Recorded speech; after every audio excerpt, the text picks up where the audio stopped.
I do improv. That's my thing. Yeah. And I really learned to adore like improv comedians. I look at the technique. You see these people coming on stage and then they don't know what they're going to say. They've been rehearsing every single part a lot. So when the moment comes, they can pull out the trick from their hat and do it. Today I sit down with David Cuartielles, co-founder of Arduino, the widely popular open source electronics development platform. David is not only a brilliant engineer, he's also a gifted educator who has been a lecturer at Malmö University in Sweden since 2000. He's written several books on programming and travels internationally to speak to the value of open source hardware and STEAM education. Today we talk all about the importance of education and how he developed his unique and effective teaching style. We'll also discuss the difficulties in distilling down complex ideas and how improv can make you a better communicator. Here's my conversation with David Cuartielles.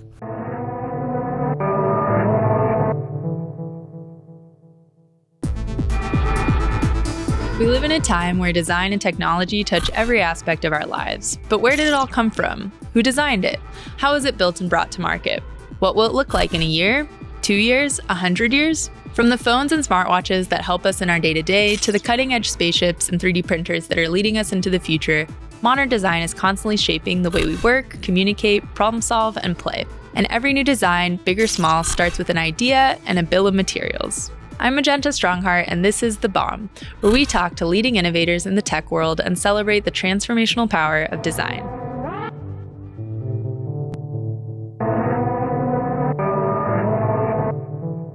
Have you been on your partner's podcast? No. Oh, it's for women, technically, right? Sorry, I forgot. It's for women musicians specifically. Yeah. No, Laura's podcast is actually really well attended. Nice. I should check it out. I think I'm just very lucky of being able of supporting her. It's like she started 3 years ago, more or less. Like she was like, I really have to do something, because she was the main designer of a book about the history of electronic music in Mexico. Oh, that's awesome. But that she realized it was very conflicted because there were only like 2 women or something in the book. And as she was making the layout, she was talking to the researcher that was the author of the book, and she realized that he was intentionally really leaving people out, but he was not really giving their importance to the people and to the things that have been happening. Because she was very active doing visuals at concerts and sometimes playing herself. Oh, awesome. So she knew there were other women, but they didn't show there. And so she spent years being frustrated about it until she said like, okay, I have to do something about it. I will start a podcast where I will contact people that I know and I will tell their story, or even better, I will let them tell their own stories. She doesn't have like a set frame of questions or like, and so she creates a very intimate kind of atmosphere where they speak for about an hour and they spend 1 hour listening to music. And that's so cool. It's kind of like a radio show too. Yeah, it's a radio show. And she makes it live now. And in the beginning, she was making it live, but the technology didn't really help. And we figured out a better setup. But then she decided to pre-record the programs, because also there is a problem because people are typically in Latin America. So the time is bad because she's on the air on Thursdays. And this means that people are maybe like having lunch and they might not be at the right place to have this kind of intimacy you need for the call, right? Sure. So she was recording, but then a lot of these people are actually abroad, and that's one of the points, right? Like in order to produce electronic experimental music or experimental music in general, women need to leave the country. So she can catch up with them like either in the States, in Canada, in Germany, Italy, France, So it's very interesting. And she really puts a lot of work in it. Like she makes like new covers for each chapter. She writes like a short story about the person. And then she's in the making of a book. Hopefully, she's pitching now the project and stuff. So hopefully it will become something very big. Cool. That's really awesome. I definitely want to check it out. And I wonder if, I know a friend of mine in LA, since you said it is kind of global, I don't know if she would qualify exactly, but she makes electronic music and she's Mexican. Yeah, and those are the 2 important factors. Okay, so that she qualified. I'm trying to find her, but she actually made the our like jingle for the podcast. So we recruited her to do that, which is really below her talent level, but she was nice enough to do it for us. So if you want to send me the contact, I will send it to Laura, and then she will No, I'll definitely find it. Her name's Anna. Yeah. But I'll send it over. So right now the setup that Laura has is like a Rode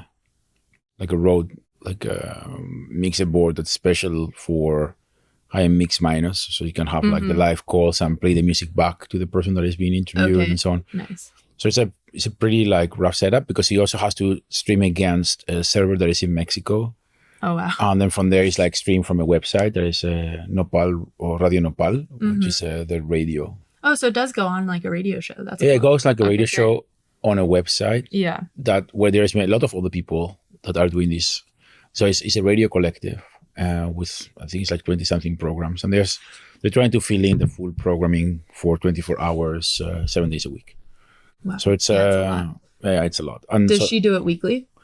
No, she does bi-weekly right now. Okay. I mean, making it weekly is also a problem for the family. It's so much work. Because it's a lot of work for her. I mean, she actually works 1 day a week with this and 4 days a week as her normal work. Okay, yeah. So she actually went down in her working hours to be able to doing the show. Well, that's good that she's able to do that. Yeah. Also because she's very serious about it. So she's taking the opportunity and her salary is really well. So it allows her to really like do it. Definitely. Yeah. When we first started this podcast, the producer was like, you really need to do it weekly because in the podcast world, like it's just, it's going to help it grow. Like you can't do it monthly or whatever, which would have been my preference at the beginning. Cause I'm like, well, I have a full-time job, but, it's also really fun because it's one of my favorite parts of my job because I get to have interesting conversations with interesting people, you know? And so I don't want to lose out on that. So it's been worth it to do it weekly, but sometimes it's so stressful because it's like, you know, we're chasing we try to get them ahead of the season starting. Like when we started this year, so it started a year and a half ago now.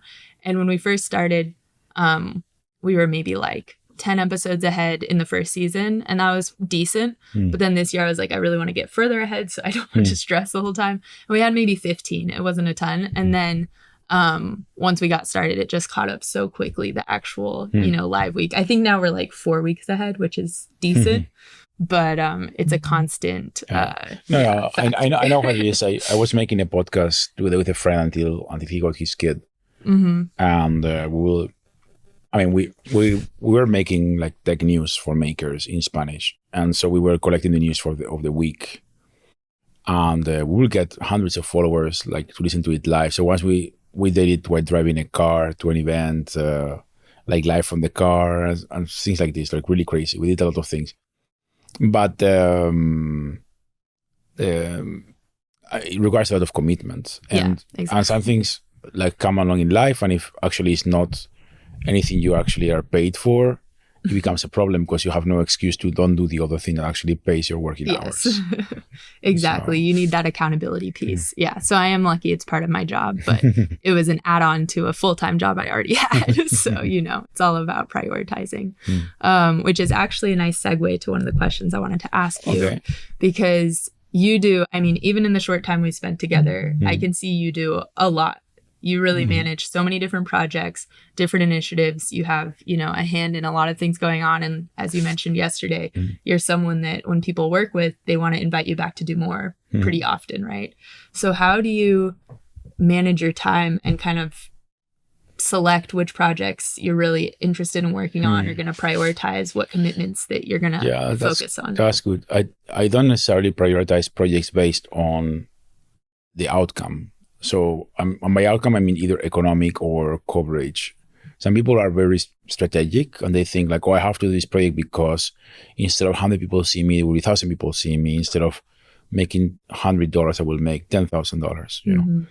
So that's never been my goal. I do projects that I know I'm going to make at a loss just because I find them interesting. I want to learn about what it means. And sometimes I make projects with just 2 people because they need it and don't care that nobody else will see it. It will not be published anywhere.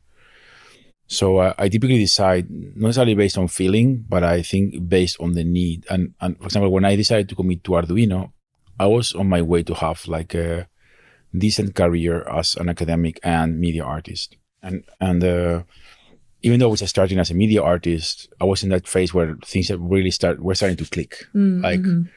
I hadn't really found my expression yet, but through electronics, I was coming to something that it really felt like, okay, I'm 10 months away of an exhibition. Like I will Really have something that will work. Yeah. But then I realized like, oh my God, this Arduino thing looks like so much more important. Like I can help people doing things. So instead of like thinking about my own career as a media artist, I thought like, but I can help people with this. And so my way of weighting what was more important was based on who would benefit from it. I thought like, yeah, media art can satisfy my ego, but this thing can help people learn. So what's best? And then I understood if I do this properly, I cannot do this other thing properly. It doesn't really compute. There's not enough time in a day to do both things. So I was, while I work really hard, and sometimes I could work like 3 weeks, weekends included, 20 hours a day and sleeping for hours. I have done it. At the same time, when I rest, I really rest. And I shut everything down and I disconnect, and I'm there for my family and my friends and whatnot. So for that reason, I think when I choose, I also choose things that I know I can accomplish. Which is hard to say because in design, nothing is ever done. Yes. But, right. You will take all the time that you're given to do something, I think, when it comes to design or art or creating something. I remember a professor I used to have always saying, make the time you have enough time. But it's like you will always fill all the time that you're given for something until the final deadline, right?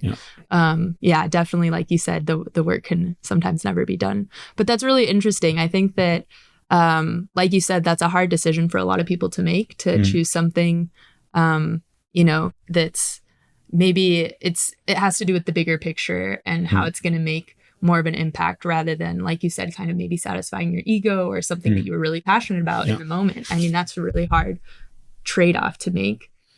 Do you think since Arduino has been more established, have you been able to get back to the media art side of things personally, or have you really kind of let it go? And I definitely let it go. I wouldn't say I lost interest. I'm very interested. I like to go to the venues and see the exhibitions and talk to people, and I have friends that stayed there and they continue to do things there, and I keep on meeting new people that are doing crazy things and amazing work.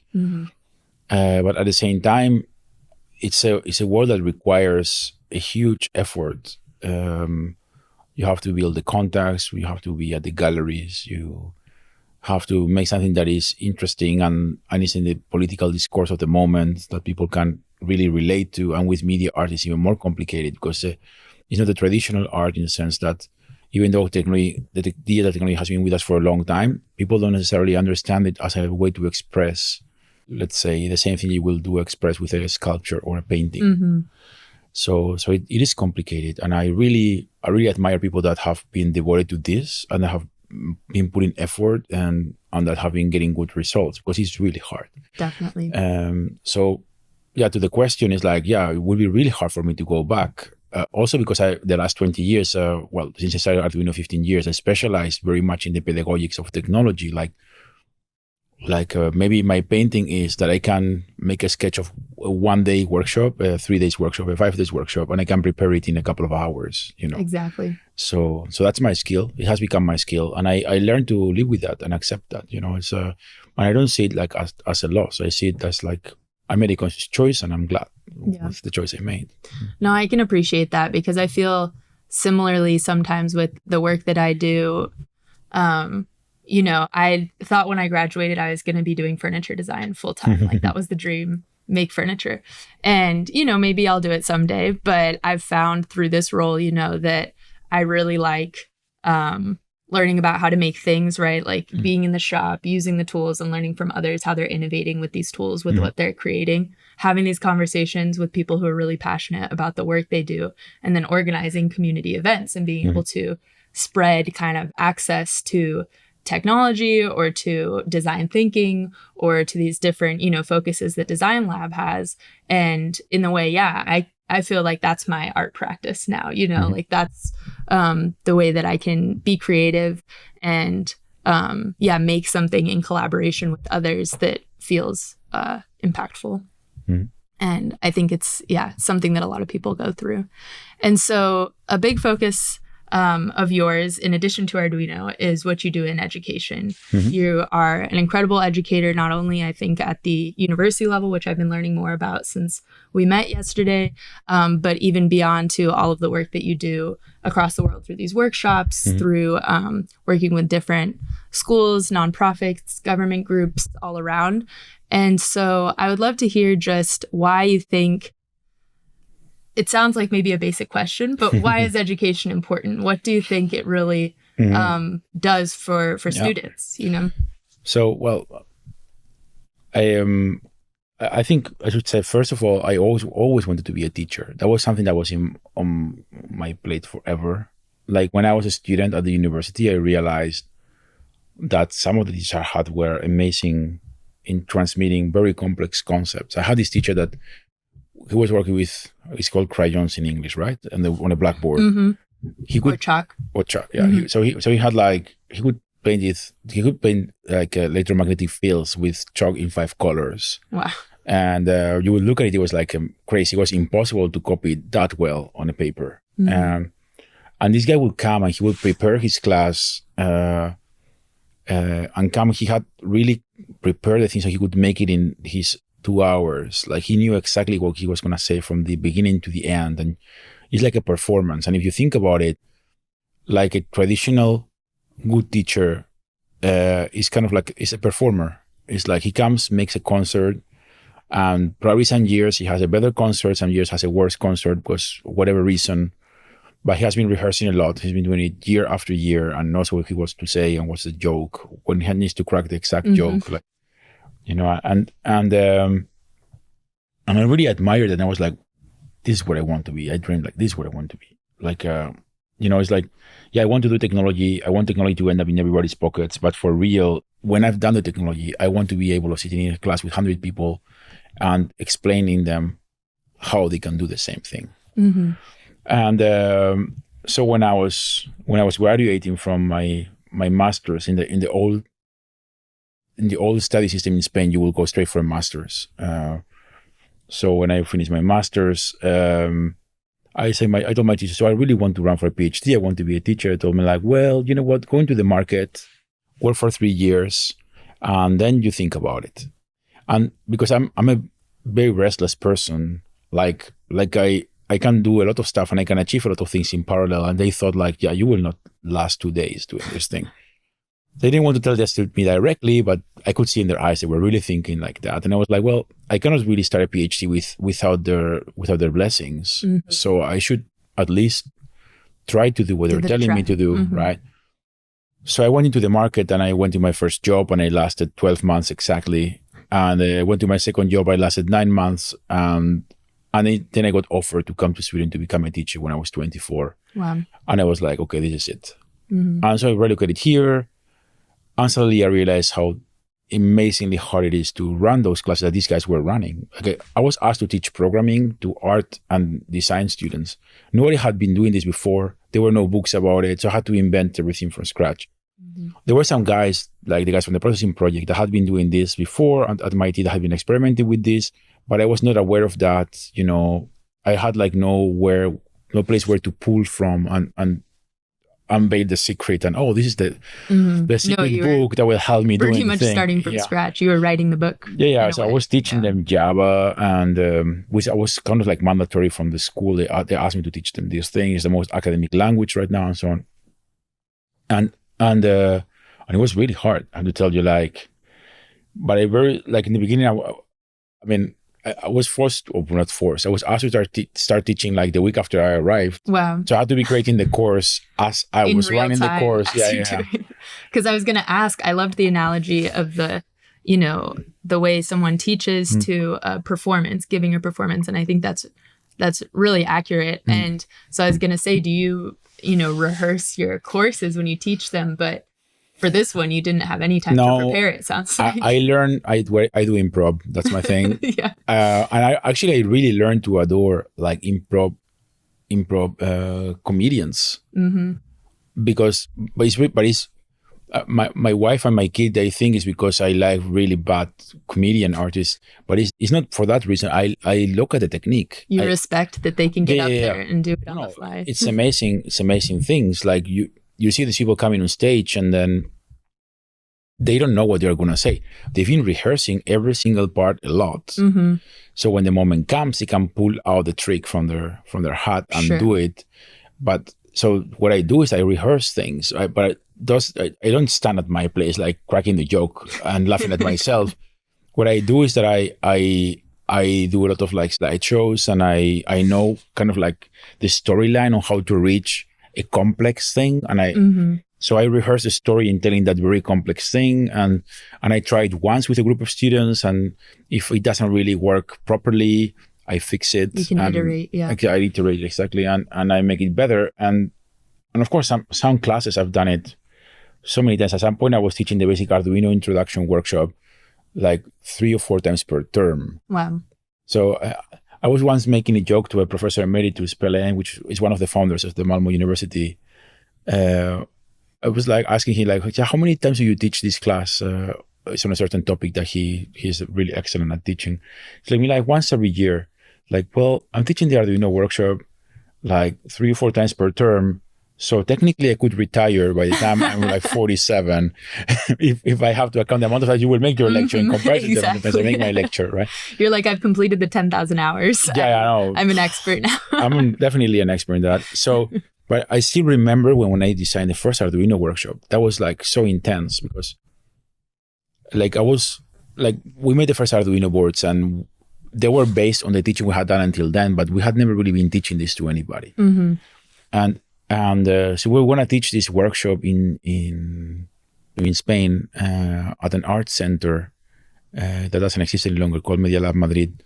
Okay. And they told me, you're going to have 30 students. So I was like, okay, I need to have staff for 30 people. So which are like I remember myself thinking like, okay, what am I going to teach them? Like, I'm going to teach them interaction concepts, or I'm going to teach them like low-level technology, and it's a mix of both. It's not exactly one thing or the other. So you really need to figure out what is I'm going to tell them so you can capture their attention so I can work with them for 5 days. And that was really hard. So I planned like the first 3 days is going to be like introduction to stuff so that the 4th and 5th day they can build a project. So that kind of like set the ground for how these workshops had to be. And the funny thing is I started with 30, and the second day they were 35, and the rumor was spreading among the artists in the city, and more and more people were coming. So the 4th day, there were like 58 people. Oh my God. You're like, I only prepared for 30. No, but they were teaming up. The people were grouping up, and they were that's even cooler. Working together around one single board and one laptop, and then building something together. That's awesome. And then is when Gerfried Stocker came by from Ars Electronica, and he was, because he had a really good relationship with the directors of the art center, and he asked like, oh, this workshop is interesting. For how is it the first day? Because there's a lot of people, and the guy said like, no, it's the last day. Oh. And there's been more and more people coming every day, and he was in shock like, oh, how can you make a workshop where like so many people actually joins? Yeah. So he asked me, and then that actually brought me to like curate Ars Electronica's 2006 workshop area. And I invited a whole bunch of people to come. And I said, well, I will do it with just a condition. You have to give me free tickets for 300 people. And they were like, what? Yeah, I want people to apply to come to the workshop, and it should be for free for them. So we set like a sleeping hall in a basketball court. Wow. People came from all over the world. They slept for free in this court, and they came to the workshops for free. So we had my piece was this huge workshop, people producing stuff on the fly, and it was just amazing. So for me, that was like, it's my biggest contribution to media art is a workshop of people working. Yeah. That's my piece. Where you gave them free room and board too along the way. Yeah. No, that's really incredible. And I think I love the idea. I have a million follow-up questions, but I'll try to keep it short and sweet. But I love the idea that the workshop was contagious. Like the word was spreading quickly for more people to come because it was that engaging and exciting to folks. And that's what I think any, teacher or workshop facilitator dreams of, being able to do that. And I think also what you're saying about balancing the technical and kind of the more conceptual side of some of these these skills or these lessons that you're teaching. It sounds like similar to even what we were discussing yesterday with some of the courses you teach now with the interaction students at interaction design students at Malmo, where it's this balance of giving them the foundational tools and skill sets, but also you want like a challenging concept or something that draws them in, whether it's the research that they're focused on or how they're going to apply it to really, get them to run with it, right?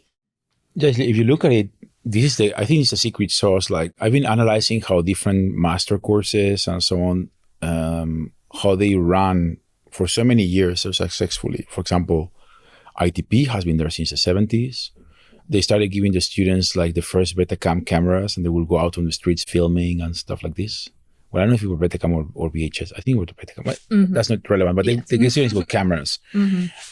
Or like RCA, that they are all the time looking at the latest trend in design to remain relevant. So the students apply, but they don't know exactly what they will work with next year. And suddenly they get topics such as like biomaterials or animal superpowers or, it's a similar thing with goldsmiths and stuff like that. So I've been always asking myself, like, okay, what is that we can do, let's say, in more constrained or more set educational system so we can reach a similar level of engagement. So what it is that we can do, right? And because that's my framework. I work at a public university in Sweden. I'm a public officer.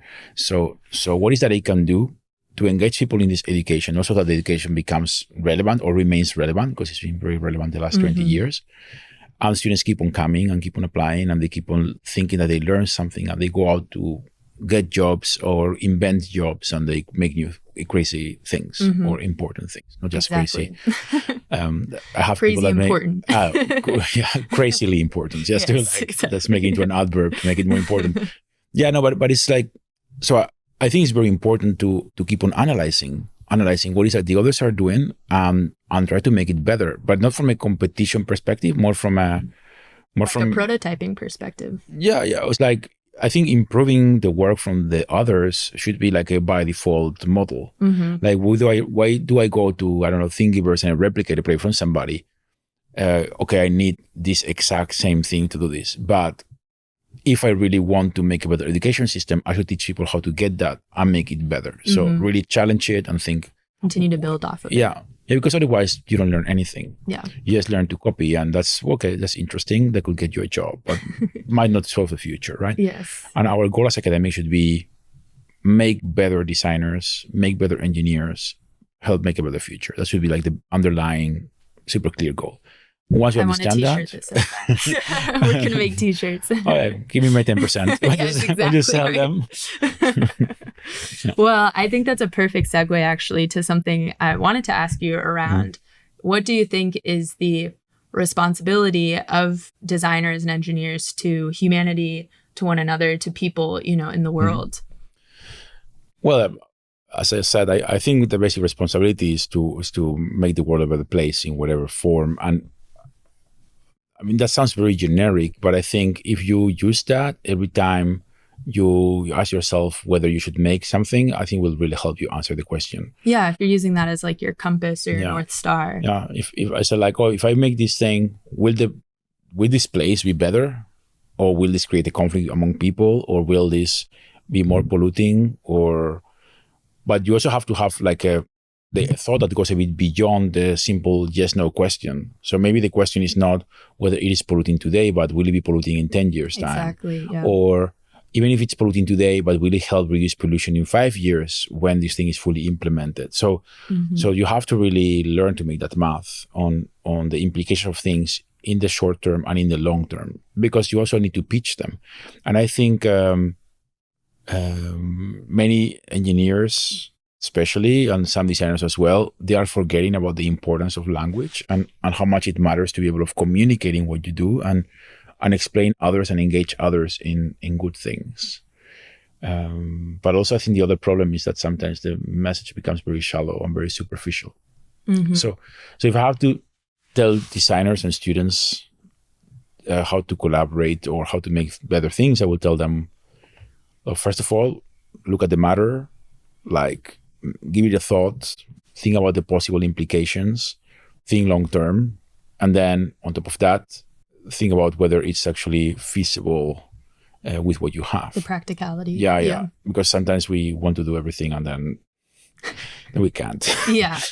And then it's like, who are you really helping if it's not, if you can't really actualize it, or it can't be functional. And it's going to be applied to a lot of things. It's like when students come and say like, oh yeah, I have this idea. I want to make 10,000 of this and I want to put it in a wall. It's like, okay, you want to 3D print 10,000 of this. It's going to take you about 24 years. You know? So it's like, think about let's think this through. Our school has 4 printers, you know. Do the math. No, absolutely. I think that's such an important point to make. You know, not only the practicality, but like you said, the long-term implications. So not only short-term, long-term, and how it's really going to fit into whatever existing ecosystem, you know, that there is around whatever the topic or application is. And I love what you said about communication, and also the kind of checking if it's getting shallow, essentially, because if you're trying to market it or sell it or make people believe in it, it's hard to, like you said, avoid it becoming shallow or top level or whatnot. But again, if you're really focused on the impact and the long-term effects and things, then I think that's a way to kind of also combat that. There's the classic risk of a TED Talk, right? Where you have to look for a very synthetic message that will help people understand very quickly that this is going to be better. But the problem is that when you do that exercise, you also remove... It waters it down. You remove the complexity, or by removing the complexity, you sometimes are removing the side effects. And then people don't make informed decisions about some stuff because they just don't have the full picture. And I think that's something we have to be very aware of, and then we have to help people really, you know, we have to tell them, no, this is great, but wait a second, you know, look at these 4 points. Deeper. Exactly. This might happen, this might happen, this might happen. So are we all good that if we do this, this might happen? And I think when you work with, I think that's also about design methodologies. Like if you work with user-centered design is one thing, but if you work with participatory design or like I work with participatory activist research, where you engage with people and you sometimes even bring in your own concepts to the table, right? Then it's even more important to tell everybody like, okay, we're making this decision together. It's not just me. So we need to agree that we're making this, because the moment we press on, of course we can stop it, but the farther we go in the process, the bigger the consequences, for good and for bad. So I think it's very important to keep that in mind. So I think actually engineers, they also need to be aware of this methodology, because designers are more and more aware of this. So I think we need to also bring these methodologies into engineering and remind people about the importance. And also remind engineers to scratch beyond the surface. Yes. No, but I'm a trained engineer and I have a PhD in design, and I realized some years ago when looking back that some of these ideas that we were getting in engineering about how society was involved in the process of building things were extremely naive, because we are going very deep at the technical and the physics and the math of things, and that requires such an exercise of abstraction that you get very disconnected from reality in a sense. Right. And I'm not saying people shouldn't do it of abstraction. I think they should totally do it, because otherwise technology and science will not advance. But at the same time, when you come back, you need to make another exercise of, you know, as we say in Spanish, landing yourself, like getting closer to the ground and looking around and understanding what it means to collaborate with people. Where it fits in. And not be so superficial. And you know, when this discussion about humanities versus technology, that they don't understand each other. And my answer to that question is that the depth of the discourse is very different in both fronts. So some people here don't respect the others because they're very superficial, and some people here don't respect the others because they don't understand the abstraction. And at the end, they're just discussing about 2 different metaphors. Right. You know, so it's very interesting. Absolutely. I think it's so cool that you made that point, because that's something we talk about a lot with the community at Design Lab, and even just Giovanni and I, you know, in what the work that we do is this kind of like, it comes back to communication in a way, but how often between for example, these are some of the main groups we work with, between designers, engineers, and business people. They can be talking about the same thing, but they're using whole different vocabulary, language, and their perspective, or how they're framing it, because of what their focus is, or how they've been trained, or how they've been educated in that discipline, makes it feel like totally alienating sometimes to the other parties. But sometimes it's really not as different as people might think, and kind of like bridging those worlds, I think, is so important to be able to go deeper into these conversations, like you're saying, and actually be able to try to understand one another better in order to be able to collaborate effectively. Some spaces are really making a good job at this. For example, historically, CERN has been very good at bringing the collaboration between artists and the scientific community, right? Or there was these experiments in the 60s, 70s, the Imagineering experiments, dealing between art and technology, were also pretty good at bridging this. But the problem is that these things are happening as unique actions on time, right? Know? And even within the art field, people that are working with digital technology are seen as aliens sometimes. And in the other way around, it's like if a technologist looks at art, it's very many times is looking at art as a consumer and not as a producer, and that makes that the art tools, for example, are very limited or very exclusive or very niche. Yeah, and I think we need to recognize the effort of people that are trying to make that different. As I mentioned earlier, people in the processing community, I think that's a really good example. But if you look at sound, for example, I think like a very healthy approach is the one from Sonic Pi, where they are making, or is a person making a software that is used by students all over the world to learn about the importance of coding in sound production. Or, of course, Pure Data, right? Was a very political software that forces like all of the source code to be released in the open for people to understand how to handle sound at low level with a graphical user interface, which is a metaphor of programming that allows people to really do things in a different way. So I think we need to continue developing these metaphors further. I think that's part of the job of actually what I teach, which is interaction design. So it's about developing metaphors for interacting with machines, really. So I think that's a very important aspect. I could talk about this for hours. I know we could go on and on. I will try to stop here. Okay. I was like, I could listen to it for hours, but yeah. And something to build off of that, I think that's interesting is, we talked a little bit about the differences and some of the challenges in between, but also so many of the people that I know personally who are artists are they're also very technically inclined, or they're doing processes that are very parallel to processes used in engineering or scientific research. They're researching a concept, they're prototyping, they're iterating, they're developing, they have to defend their concept, they have to communicate it, improve it, etc. Right? And I think there's a lot of, engineers that I meet that are very interdisciplinary. They have a music side, or oftentimes I think it comes out as like a hobby, quote unquote, or something, right? But they're really involved in it in the evenings or in their free time. And it's interesting to think, even I think in like with music, we used to do this program at Design Lab called Modular Manifestation, all around modular synth communities. And they're super, involved in making their tools, essentially making their instruments and hacking their instruments and improving them and whatnot. So I think that sometimes it's not, sometimes these worlds or individuals, I guess, within these worlds are not so different after all, like there is a lot of crossover, I think, and that, makes me hopeful about where it's all going. No, but I think that the issue is also that these are things that are really hard to standardize, because if you standardize them, then they lose the magic. Exactly. Yeah. That's the real issue, right? Like, is that the discussion, for example, of open source art is something that I've been facing many, many times. And because when we started with Arduino, for example, there were some, like the early artists, like jumping on it, they were interested not just in the technology doing things, but also in the open source aspect behind it.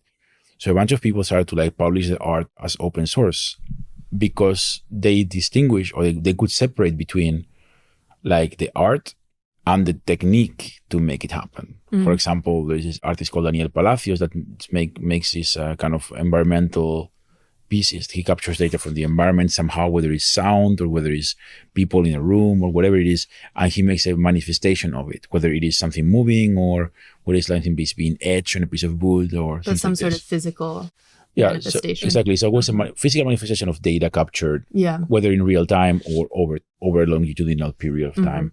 And he publishes all of the blueprints of everything completely open source for people to replicate if they want to.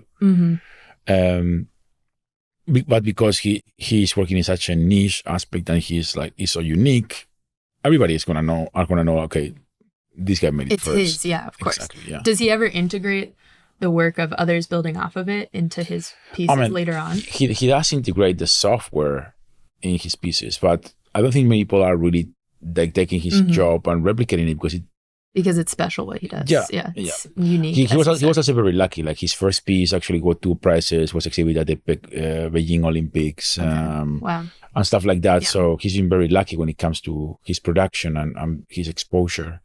But at the same time, I think like other people are very aware of the fact that maybe sharing the blueprints when you're not that well known might be a problem, because some people might try to use it and so on. So that's a classic debate. That's a big thing that comes up with a lot of our discussions around open source, of course. Especially, we were talking about this yesterday with designers being taught a lot of times, in school traditionally, to protect their work and, be wary of copies and things like that, or people knocking things off. But it's also like, especially with the world of social media and all these things these days, you can't keep everything a secret forever, and oftentimes that can hinder the project sometimes down the line. Yeah. No, I think there's a discussion ongoing. Well, another of my facets that we've always been speaking about. We'll have to do a follow-up to all of these. I know. But for example, I was in a workshop a couple of weeks ago with Open Futures Foundation that is looking at what are the possibilities of open source in the future. And there were people from like the Mozilla Foundation, there were people from Wikimedia Foundation, people like a professor from art school in Rotterdam, and the president of the Goteo Foundation, which is a foundation that works with like crowdsourcing community projects and so on in Spain and Latin America, and a lot of other actors. And basically the discussion here was, well, the commons, as in Creative Commons, as in open source software, as in open source hardware or free hardware and free software and so on. These things are, of course, very easy to follow by first world, white, whatever. Privileged individuals. Exactly. Yeah. While if you are in a small community somewhere where this really makes a difference between life and death, protecting it is more important. So there's a whole discussion about why should, for example, this indigenous community in the Amazonas share on Wikipedia anything about themselves, because the whole point for them is being secret. Right. But that being secret at the same time might mean that they might disappear, but they could also disappear if they're being seen. So catch-22. Exactly. So when those situations happen, then it's about the individuals or the collectives deciding by themselves. Right. So we also have to be very mindful and careful of this. Like, why and when should we open source? And I'm a strong defender of open sourcing, but of course, again, I'm in a really luxurious situation. My job is paid in advance. Yeah. So you can afford to be exactly open. At the same time, it's a playground where people could come and could say like, hey, I'm making this, but I'm also available for hire. So it's an interesting place. We have created a place that allows for other forms to emerge than the traditional way of building corporations and it's interactions. Exactly. Yeah. I was going to say, fun fact, when we were talking about the data visualization artist, the first time I used Arduino was actually in an art and technology course in my school in college, in my industrial design program. And it was for a data visualization course. We were working with another school, Northwestern University, with their engineering students, and then our art and design and technology students, and putting together these exhibitions on public data that was like city metrics data around commuting and bicycle usage and power and all these things. But yeah, I just remembered, I was like, that's the first time I used Arduino. I was going to rewind a little bit and ask, you said you were invited to be a professor in Sweden when you were 24. And how long after that did you then found Arduino? Yeah. So I came here, first time I came here was in 1999. And the reason why I came was to actually implement an art project from a couple of artists called Christian Lemmers and Mikkel Kvium, German-Danish duo. And they made a 8 hours long movie of James Joyce's Finnegan's Wake. And they wanted to put this on the web, and everybody knew this is impossible to put on the web. Like in 1999, the web wasn't ready for an 8 hours long movie. And but their movie had different manifestations. It was being projected on a triptych on a museum. They had a catalog, and then they wanted to have this something on the web. And the something on the web is what I did. So together with Christopher Gansing, a friend of mine, and Elizabeth Nielsen, who was producing, or they were co-producing the thing, they hired me to be the engineer behind this. So we call it a matrix, but a matrix from like the perspective of a place where a living being is developed and then is being given birth.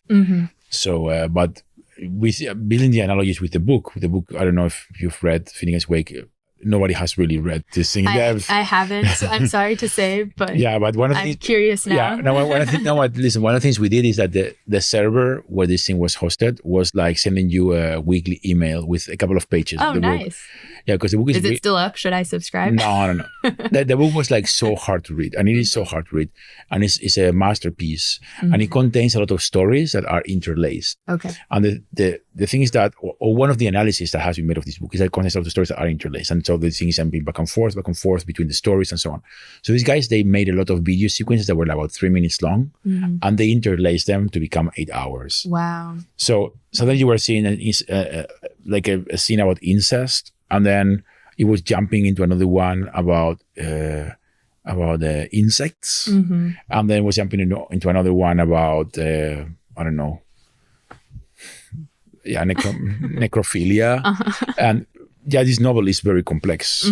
It touches very complex topics from using very strong metaphors. Okay. So whatever you are reading is not what the author is meaning. Interesting. Or at least that's one of the analysis. Yeah, exactly.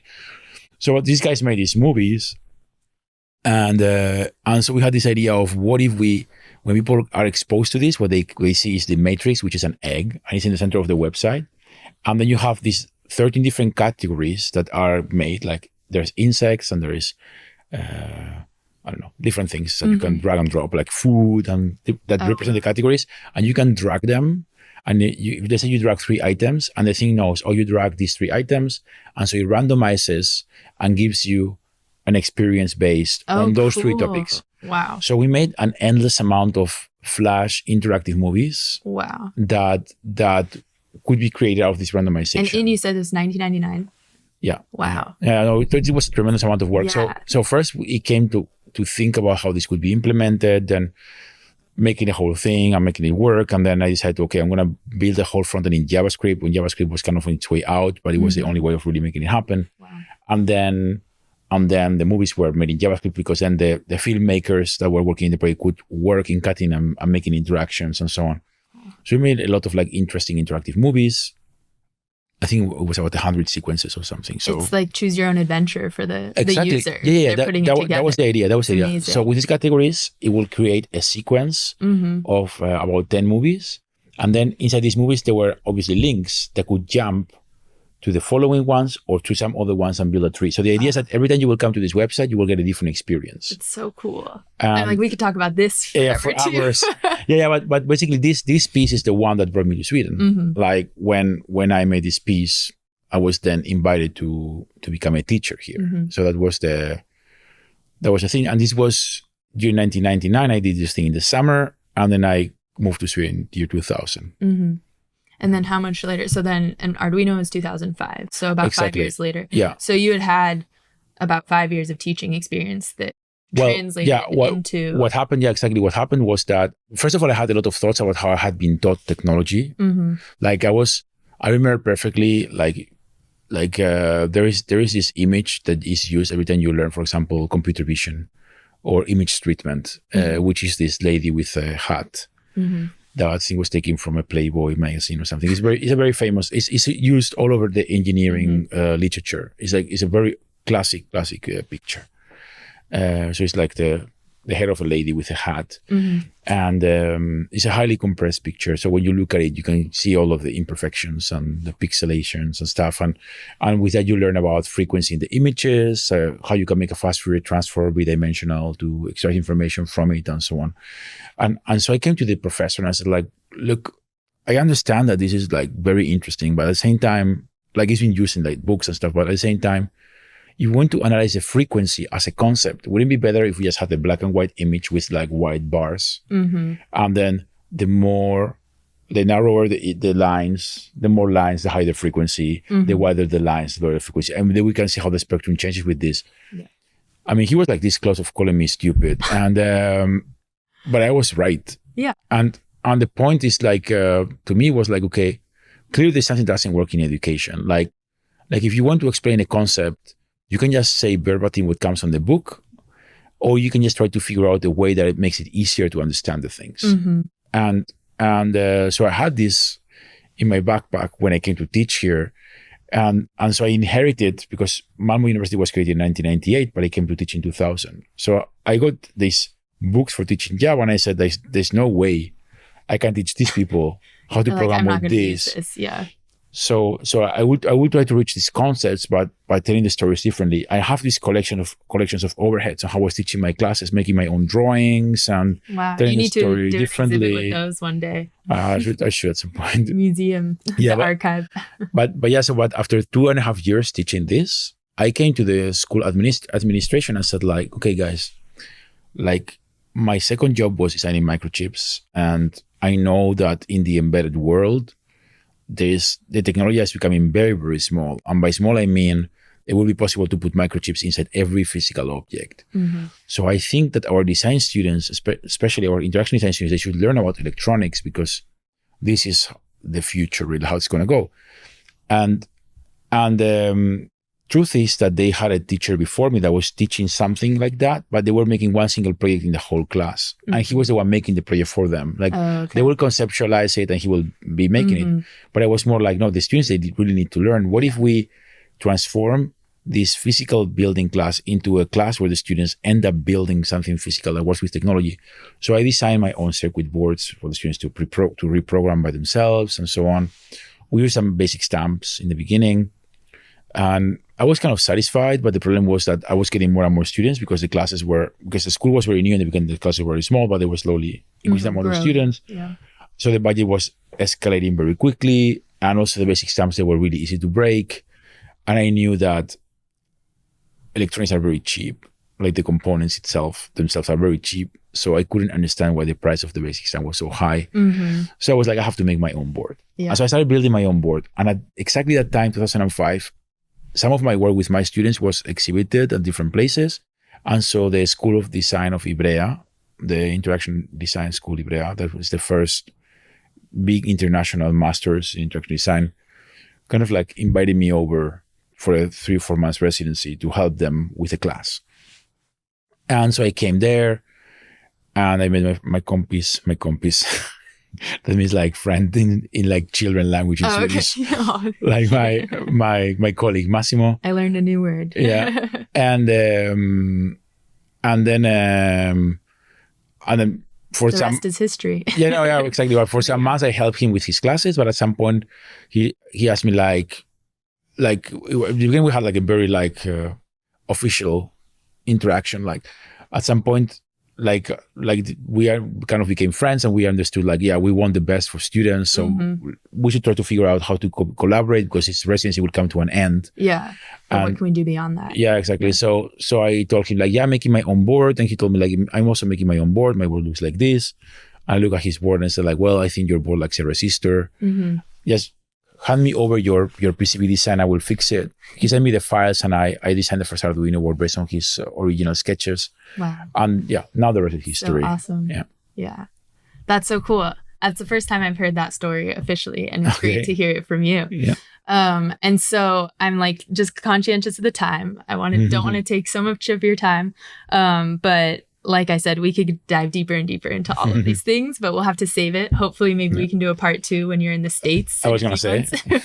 And I'm serious about the exhibit of your your overheads. I'm wondering maybe if we could have an exhibit at Design Lab maybe in the future. We can have to see if talk it. I think I still have them, but I mean, there's been a lot of changes in the university. We had to change offices like 4 times, and I think I really managed to keep one of my overhead notebooks, like with like hand drawn and so on. It would be so interesting. But anyways, I'm getting ahead of myself here. So we'll just wrap it up with a few kind of rapid fire questions that we ask a lot of our guests here on the show. So one is, what's something outside of technology that's inspiring you these days? I mean, obviously education is the easy answer, right? First of all, for me, society, technology, and economy, they are all together. That's what makes society what it is the bond of these things. But obviously, education is very important. I think it has a democratization aspect that is very relevant. I recommend everybody to read like Paulo Freire. Some of the like current theoreticians around education, they think Freire is getting old-fashioned, but as we're advancing in a society with that's again having classes, we had to get rid of social classes, but we're back to have social classes right now. I think reading Freire would be very inspiring. Then again, if I have to move from like what I work with, I would say bicycles. Bicycles is my like the thing is that I was cycling a lot as a teenager and in my 20s. When I moved to Sweden, funny enough, the city is so small that I decided I can walk everywhere. So I didn't cycle for quite a while. Oh, interesting. And then a couple of years ago, I got my partner and my kid new bikes. And I realized I had this really trashy bike to go shopping, basically, just to carry all of the weight of the... Yeah. And I thought like, I should get myself a bike. I'm over 40 now. Upgrade. I deserve it. I deserve a bike. I love that. And I really learned bike mechanics. So now I can officially say that since actually a month ago, I have fixed every single part of a modern gravel bike. Nice. Yeah. That's awesome. All the way to the bottom brackets, ball bearings. So I fixed everything. So yeah, I fell in love with bikes again. And I think it's very interesting because there is a big history behind them. Obviously, it's a very sustainable way of transportation. Anybody can fix them. You can have more than one and don't feel bad about it. You know? So I have 5. And you're going to get 17, right? We talked about this yesterday, the auction. Yeah, well, no, I wouldn't go for this auction. I'm 5, soon to be, what would it be? 22? You know, when people like get older, I don't drink alcohol, I'm straight edge, but let's say when people get older, they try to drink better wine. So as I grow older, I will try to have better bikes. Nice. So I will prioritize quality versus quantity. Nice. There you go. That I love it. And last but not least, what is on your personal bill of materials? I mean, besides all a bike. I was gonna say besides all of the tools for the bike. Yes, the bike and the tools for the bike. Now, actually, I was gonna talk more about bikes. I will cut the bikes things there. No, but something I carry with me at all times.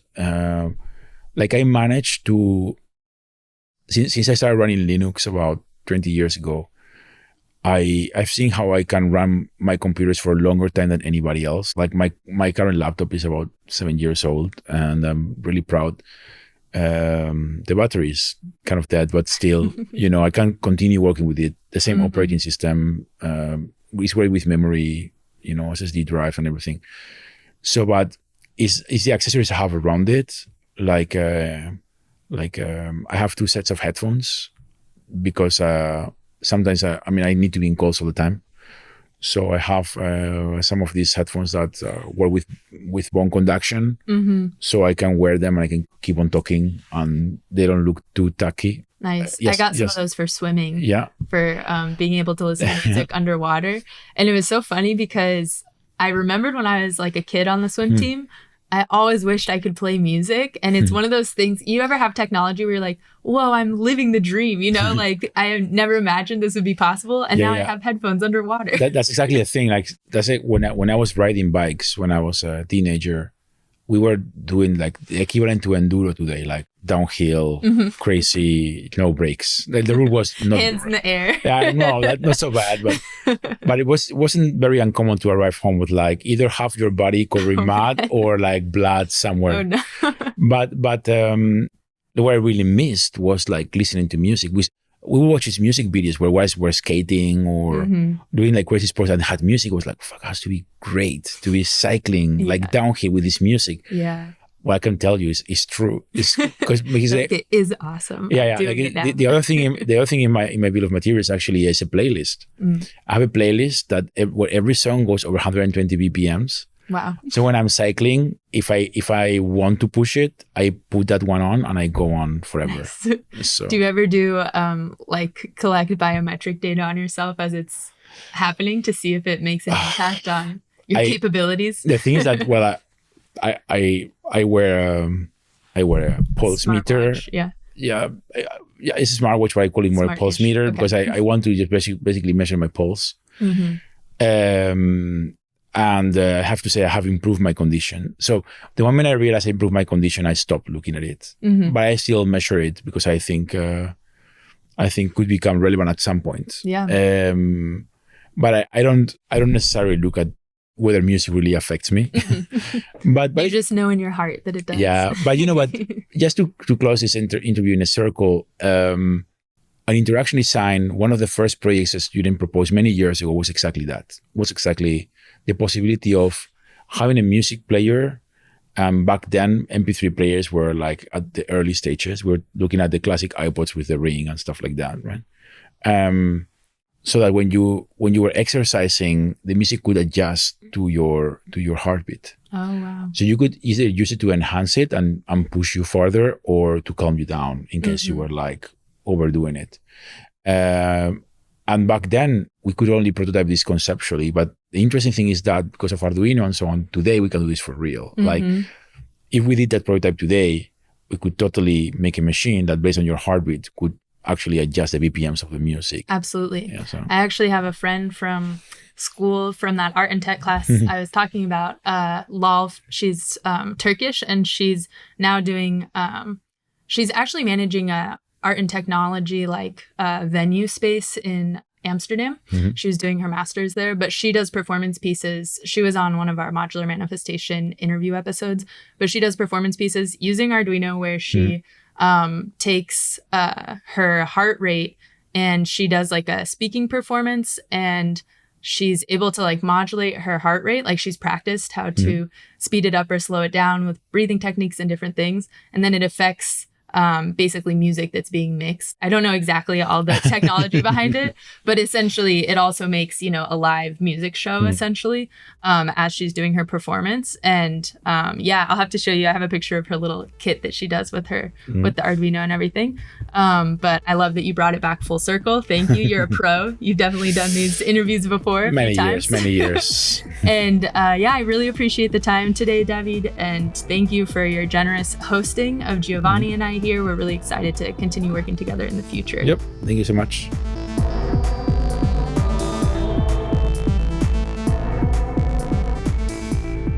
That was my discussion with David Cuartielles, engineer, educator, artist, and co-founder of Arduino.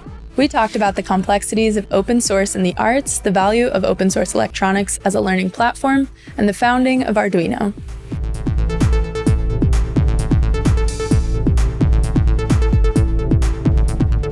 If you like The Bomb, don't forget to subscribe, rate, and share the show wherever you get your podcasts. You can follow Supplyframe and Hackaday on Instagram, Twitter, LinkedIn, YouTube, and Design Lab at Supplyframe Design Lab on Instagram and Twitter. The Bomb is a Supplyframe podcast produced by me, Magenta Strongheart, and Ryan Tillotson, written by Maggie Bowles and edited by Daniel Ferreira.